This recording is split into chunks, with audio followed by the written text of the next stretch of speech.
Hello and welcome to today's episode of my show Through a Trauma-Informed Lens, Soma, Psyche and Soul. Today, I want to invite you to begin with something that I start every single training session within our academy with. And that is this way of allowing yourself to arrive in this space, not just with your body, but the fullness of your experience. We all lead such busy lives. And I know from my own experience that it's so easy and so tempting to just jump from one thing to another really quickly because I don't have time to pause and check in with myself how I am as I am moving from one thing to another.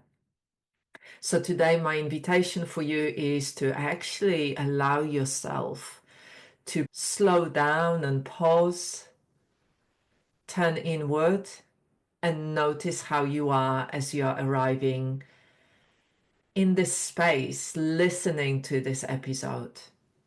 Maybe you can check in with your body, how your body is, how your energy is, any sensations that you have within your body. Maybe you can check in with your breath.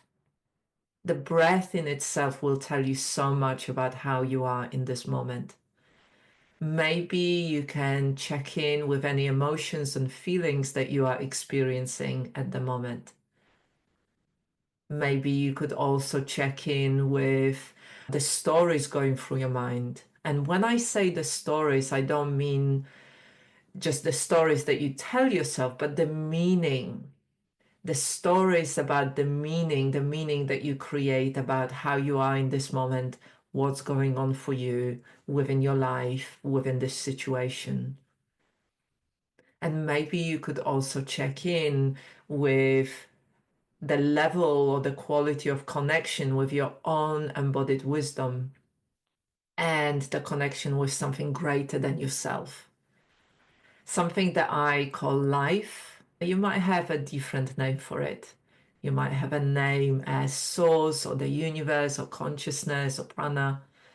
Whatever the name you choose for it that you use for yourself, noticing the quality of connection, that sense of oneness, being one with something larger than ourselves, something that is life, energy of life itself. And if all of this seems too much, just start simply with your breath and your body. That first layer of our experience, that first layer, the most tangible one, like how am I in my body? How is my breath in this moment? The rhythm of my breath, the rhythm of my body, the pace of my body.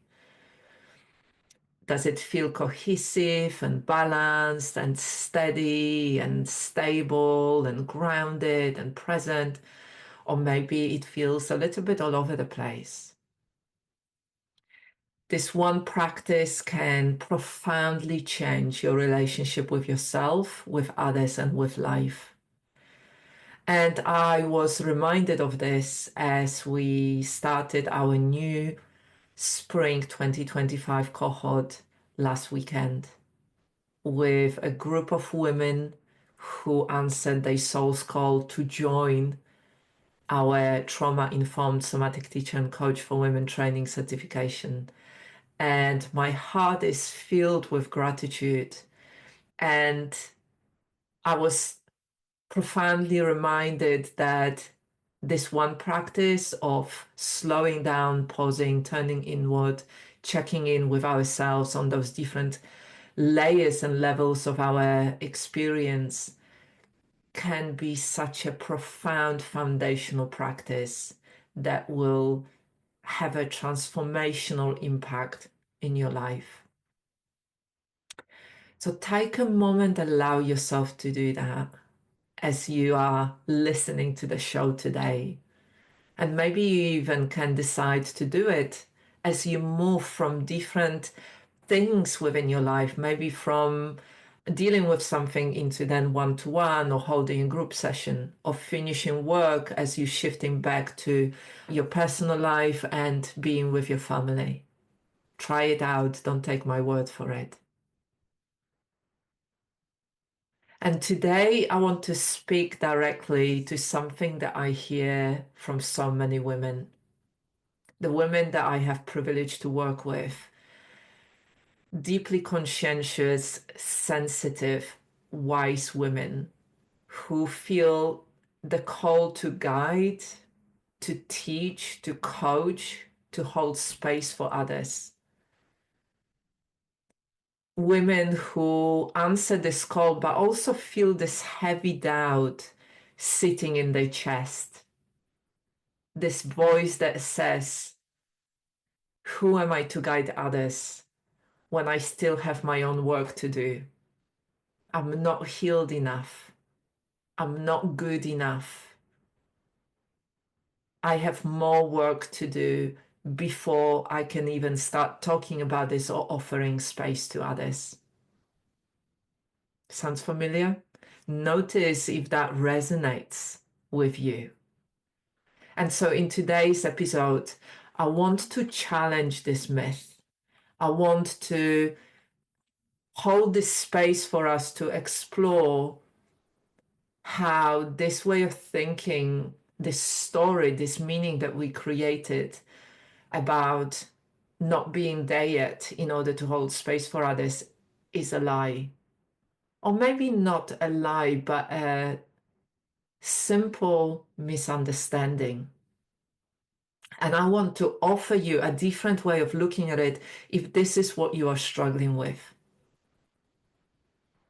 So let's start together in this episode to explore what's all of that about and how you can approach it in a different way so the world doesn't miss out on your beautiful gifts, on the impact that only you can make within your community and the world, and on the beautiful healing that only you can provide in your very unique way.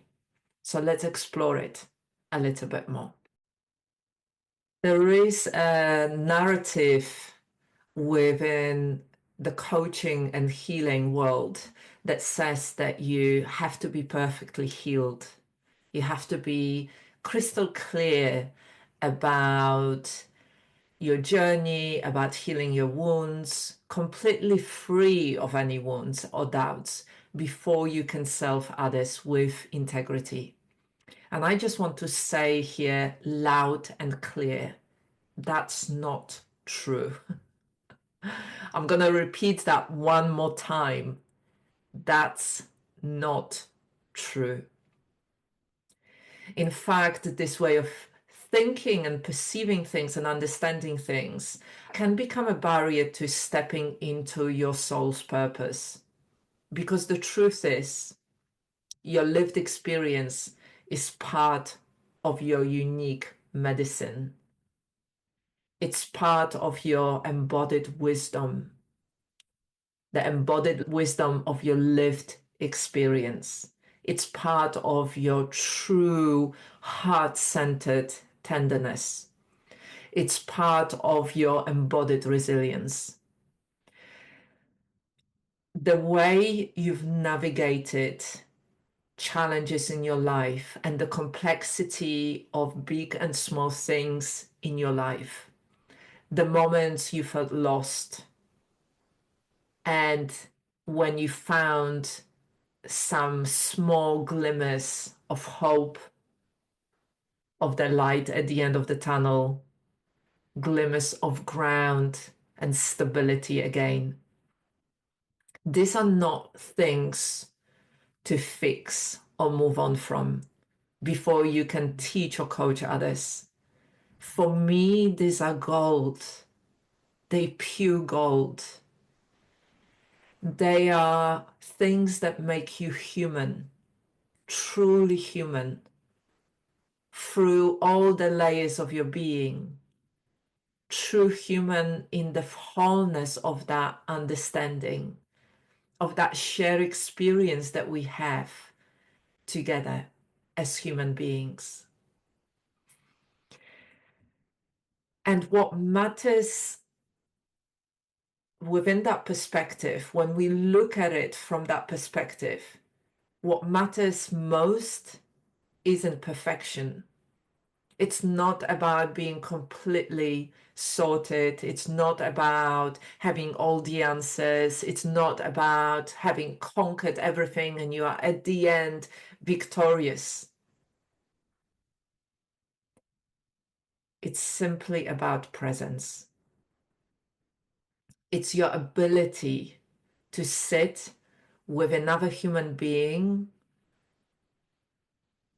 in their messiness without needing to rush in to fix them or improve them or sort them out.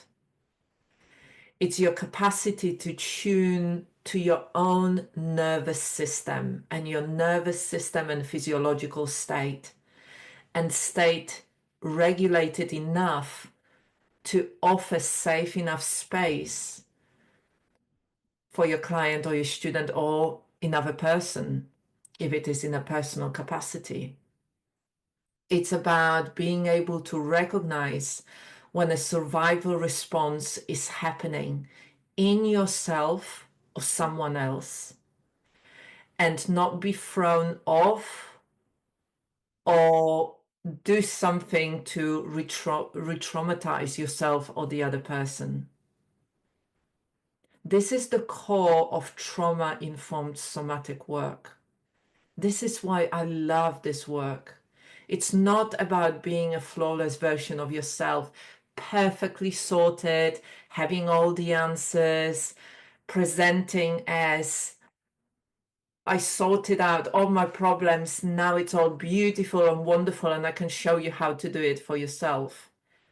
It's about being real.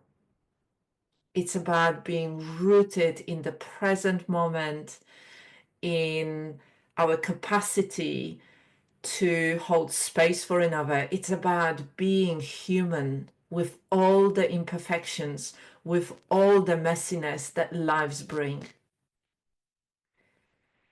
It's about understanding that we are able to return to presence again and again. One of the things that I love the most about the training that I hold for other women is that right from the beginning, I say to women in our community that I am the one holding the space. I am the one delivering the training. I am the one sharing the material in the training, but we co-create the space together. Each one of us brings our unique wisdom, brings our unique understanding, and something so beautiful happens within those circles and those trainings, those live sessions. And that is this shared learning. We always learn from each other. None of us are perfect in the way that we live our lives. And I'll be honest here, I've guided many women through deep transformation. I was still navigating my own. There were times I was holding groups with one part of me steady and confident, knowing what I'm doing. I know my material. I know this work is deeply transformative. I know how I can hold space and deliver this material and connect with others. And another part of me being in the process, being tender, dealing with something that is happening in my life. And what that's done for me is that it gave me even more capacity for compassion and kindness, because I wasn't showing from a pedestal, and I never do that.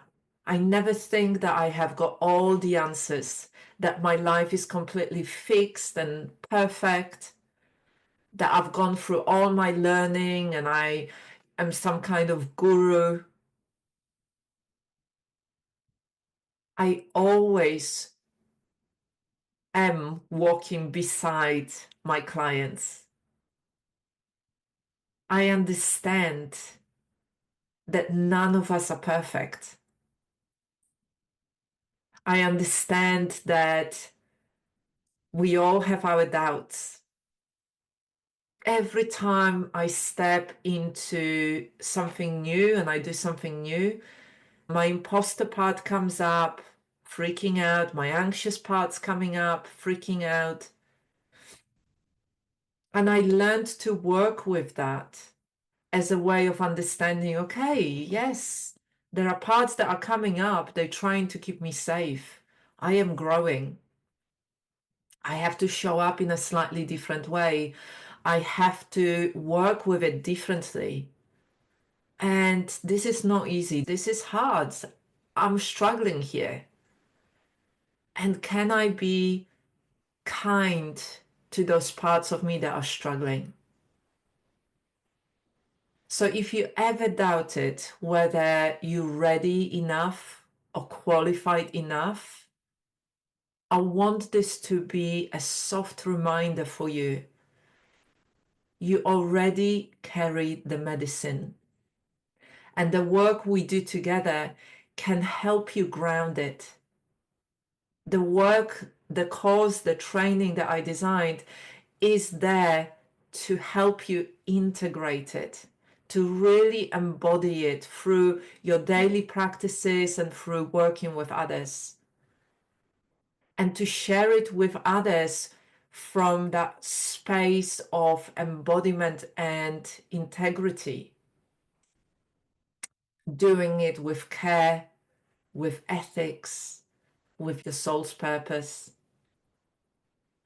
to really show up in the wholeness of who you are, not who you think you should be because others expect it, not how others are showing up,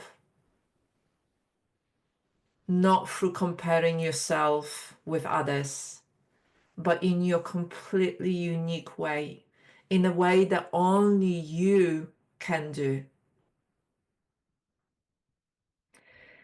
And that medicine that I'm talking about, this is the gold that really comes from your soul's purpose, your soul alignment, your soul connection. This is not about getting rid of those parts. In fact, one of the most profound models of learning that I experience is the spiral learning. And even last weekend, I had people talking about this, saying, but I thought I've worked with it. I've done so much healing. So much healing. I've already done so much work about it. Why is it coming up again? I don't understand. It doesn't make sense from a linear understanding, going from point A to point B, but it does make sense from this spiral understanding of learning process, that we come back to similar issues or similar issues come up, the parts of us come up, but we relate to those parts and those experiences and those feelings and those stories in a different way. And so we can't go back to the past. We can't change what happened. And the healing comes from really understanding it in a different way. And so this is exactly what we explore inside the Trauma Informed Somatic Teacher and Coach for Women training certification. You don't have to be perfect, and we don't ask you to be perfect. That's not the outcome we are working towards. But there is a big invitation for you to walk your embodied path, your own unique path, to really allow yourself to transform your personal journey into embodied leadership, to learn how to cultivate safety in your own nervous system, and to learn to work with others in ways that honor complexity, sensitivity, and soul. So take a moment and just check in with yourself. How is it all landing for you in this moment? Is that resonating? Have you been stopping yourself from stepping into some way of being? Have you been stopping yourself from sharing your gifts because you've been feeling that you are not good enough, that you are not sorted enough yet, that you don't know enough yet? Have you been comparing yourself with other people? And what I see a lot, like we compare ourselves with people that are like 20, 30, 40 years older than us. When you look at it, it just feels completely illogical. Like you're never going to catch up with them. They're so far ahead because they are older than you. They've been on this path much longer. Their lived experience contains many more experiences and ways of processing and healing than yours. And that's why it's useless if you do that, if you compare yourself with them. So, whether you're new to this work or you're already holding space and wanting more depth, I would like to invite you to check out the certification that we offer, which is the foundation that's both very practical and deeply transformative. Take a moment, check in with yourself. Let's come to the end of today's episode. Feel into your heart.